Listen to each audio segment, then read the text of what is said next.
Let's mic history को जानो।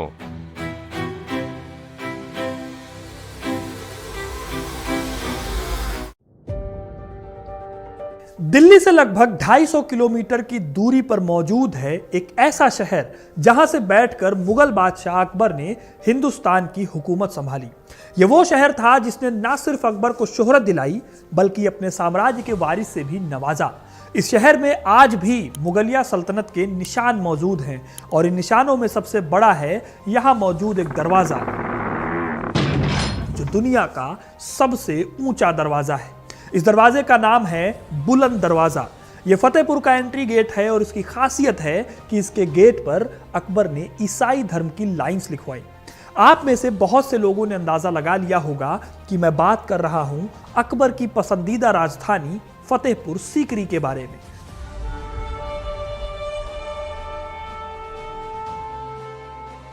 वो शहर जहां पर अकबर अपने नौरत्नों के साथ बैठा करते थे, वो शहर जो 14 सालों तक मुगलों की राजधानी रही। लेकिन सवाल है कि अकबर जो कि आगरा से राज कर सकते थे, उन्होंने फतेहपुर को क्यों बसाया और जिस शहर को अकबर के सपनों का शहर कहा जाता था, आखिर अकबर ने उसी शहर को क्यों छोड़ दिया। आखिर क्या है इस शहर की कहानी और क्यों अकबर ने मुसलमान होकर भी इस गेट पर इस्लाम की बजाय ईसाई कोट को लिखवाया, ये सब जानेंगे इस वीडियो में। तो वीडियो को एंड तक जरूर देखिएगा, क्योंकि अपना इतिहास नहीं जानोगे तो खुद को कैसे पहचानोगे। आगरा से करीब 36 किलोमीटर दूर बसा है अकबर का सबसे पसंदीदा शहर फतेहपुर सीकरी। ताजमहल का दीदार करने वाले लोग कुछ वक्त निकालकर फतेहपुर भी जाते हैं, क्योंकि इसी शहर से कभी अकबर ने देश की सत्ता चलाई थी। इस शहर के बसने के पीछे की वजह थी अकबर की एक बड़ी परेशानी। 1556 में सिर्फ 13 साल की उम्र में मुगल बादशाह बनने वाले अकबर जब 20 साल के हुए, तब तक उन्होंने भारत के बड़े हिस्से पर अपना परचम लहरा दिया था। लेकिन एक परेशानी उनकी अभी तक दूर नहीं हुई थी। ये परेशानी थी उनके संतान की। अकबर को अपने साम्राज्य को संभालने वाला कोई उत्तराधिकारी नहीं मिला था। इसी बीच परेशान होते अकबर को कुछ लोगों ने मशहूर सूफी संत शेख सलीम चिश्ती से मिलने की सलाह दी। सलीम चिश्ती रहते थे सीकरी नाम की जगह के पास। जब अकबर उनसे मिले तो सलीम ने उन्हें 1 या 2 नहीं बल्कि 3 बेटों का पिता होने का आशीर्वाद दिया। आगे चलकर अकबर को 3 बेटे हुए। सलीम जो जहांगीर के रूप में मुगल गद्दी पर बैठे, दानियाल और शाह मुराद।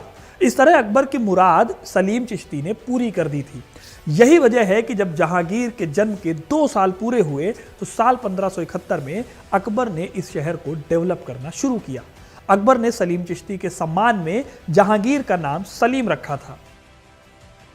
खैर, सलीम चिश्ती इस ऐतिहासिक शहर को पूरा बनते नहीं देख पाए, क्योंकि 1572 में ही उनकी मृत्यु हो गई। तब अकबर ने इसी शहर में उनका मकबरा बनवाया जो बुलंद दरवाजे के पास मौजूद है। इसी साल अकबर ने गुजरात अभियान में विजय भी हासिल की, जिसकी खुशी में उन्होंने बुलंद दरवाजा बनवाया था। यह इस शहर का मेन एंट्री गेट था। यहीं से इस शहर को विजय के शहर के रूप में जाने जाना लगा और फतेहपुर सीकरी के नाम से यह प्रसिद्ध हो गया। हालांकि इस शहर में कुल 9 गेट थे जो 9 अलग अलग शहरों को जोड़ते थे। खैर, यह तो हो गई कहानी कि फतेहपुर सीकरी को बसाया क्यों गया। अब बताते हैं आपको उन जगहों के बारे में जो फतेहपुर के इतिहास में काफी महत्व रखती हैं। 1571 में बनने वाले इस शहर में आपको सबसे बड़ी चीज देखने को मिलेगी बुलंद दरवाजा। 53.63 मीटर ऊंचा और 35 मीटर चौड़ा लाल पत्थर से बना यह दरवाजा बलुआ पत्थर से बना है और इसे संगमरमर से सजाया गया। अकबर ने इसे गुजरात को जीतने की खुशी में बनवाया। इस गेट पर हैरान करने वाली बात है कि कुरान की आयतों के साथ इसमें एक ऐसा कोट लिखा है जो ईसाई धर्म से जुड़ा हुआ है। दुनिया एक पुल है, इसके पार जाओ लेकिन उस पर घर मत बनाना। जो एक दिन की आशा रखता है वो अनंत काल की आशा कर सकता है, पर दुनिया एक घड़ी का एक पल है। इसे प्रार्थना में खर्च करो क्योंकि बाकी सब अनदेखा है।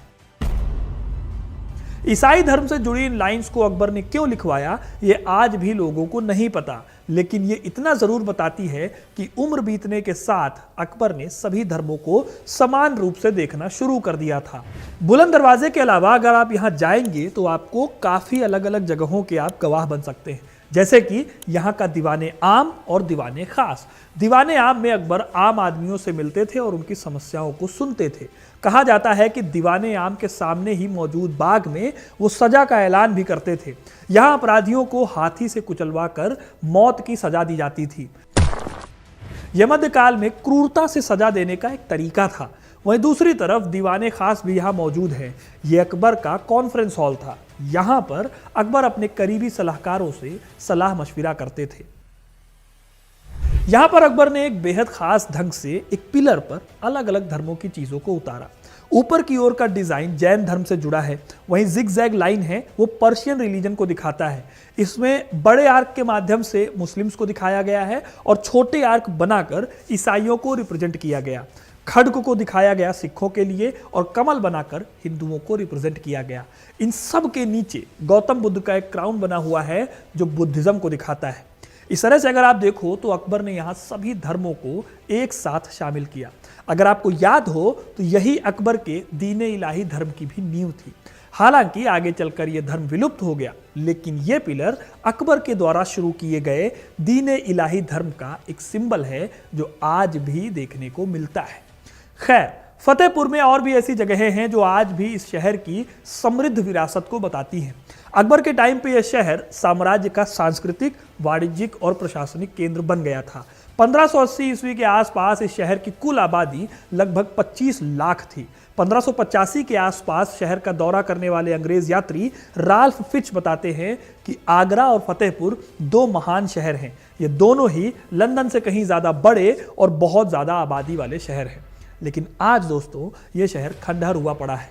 साल 1585 में अकबर ने इस शहर को छोड़कर लाहौर का रुख किया, जिसके बाद ये शहर वीरान सा हो गया। अब सवाल आता है कि आखिर इतना आलीशान समृद्ध शहर छोड़कर अकबर क्यों चले गए और कैसे ये शहर एक महान मुगलिया विरासत से एक वीरान टापू में बदल गया।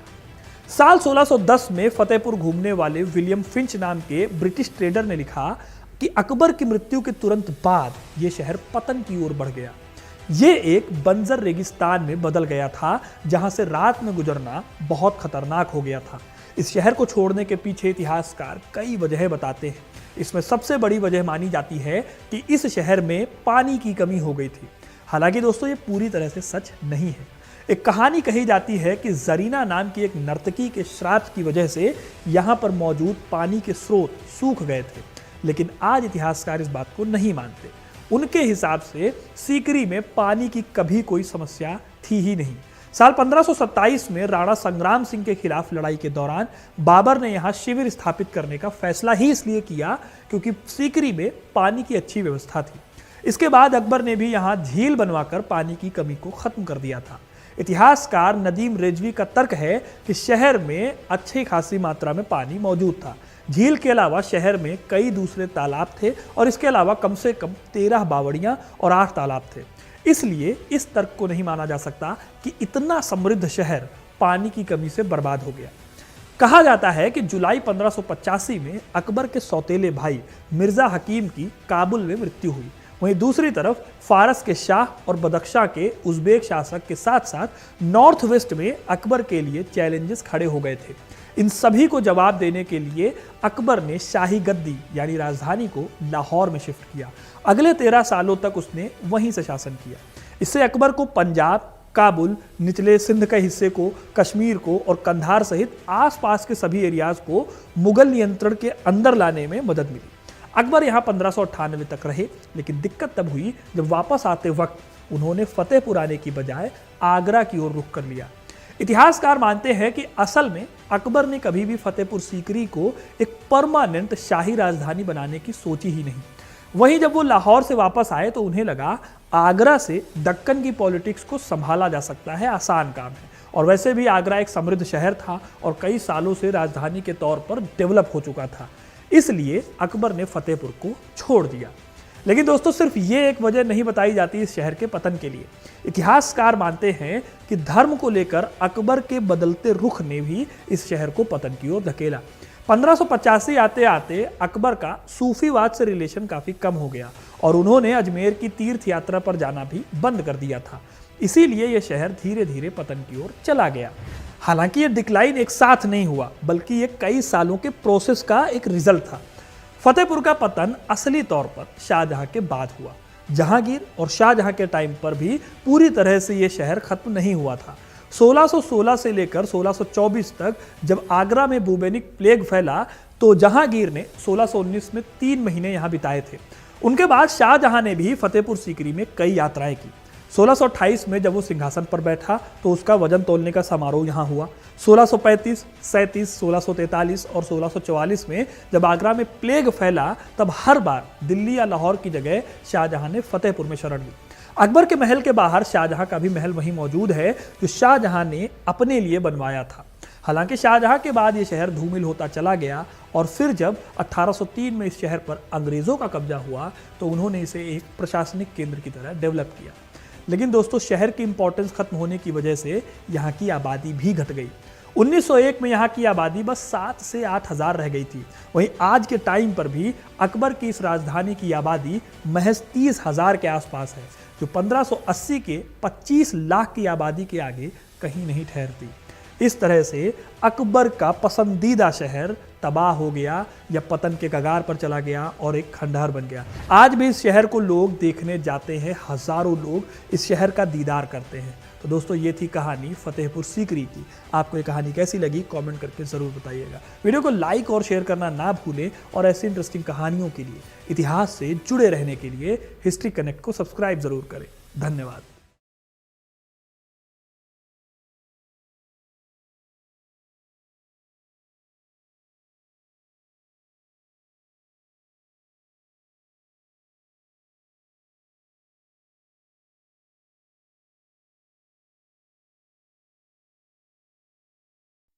आप सुन रहे थे let's mind more than radio. Follow कीजिए हमें हमारे सोशल मीडिया प्लेटफॉर्म्स पर। It's time for news. It's time for more than radio. Presenting the first radio news app, Let's Mic. Let's Mic, a news-based app on your phone where you get to watch and listen news, talk shows, interviews, radio show podcasts. On Let's Mic, you get all relevant information of TV, print, radio, podcast, and digital. Let's Mic talks about every segment of life.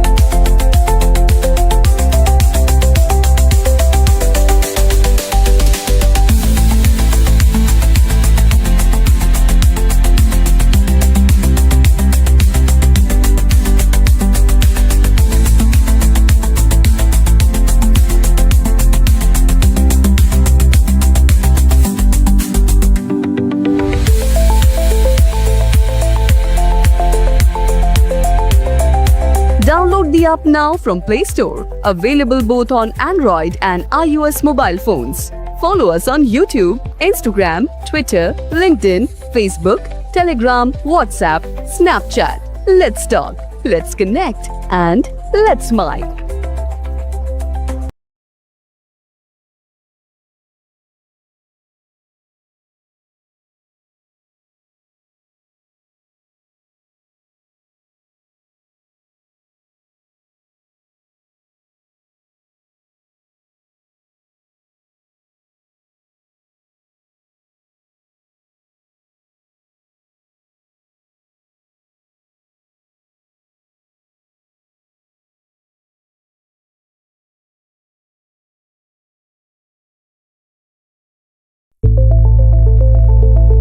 It's time for news. It's time for more than radio. Presenting the first radio news app, Let's Mic. Let's Mic, a news-based app on your phone where you get to watch and listen news, talk shows, interviews, radio show podcasts. On Let's Mic, you get all relevant information of TV, print, radio, podcast, and digital. Let's Mic talks about every segment of life.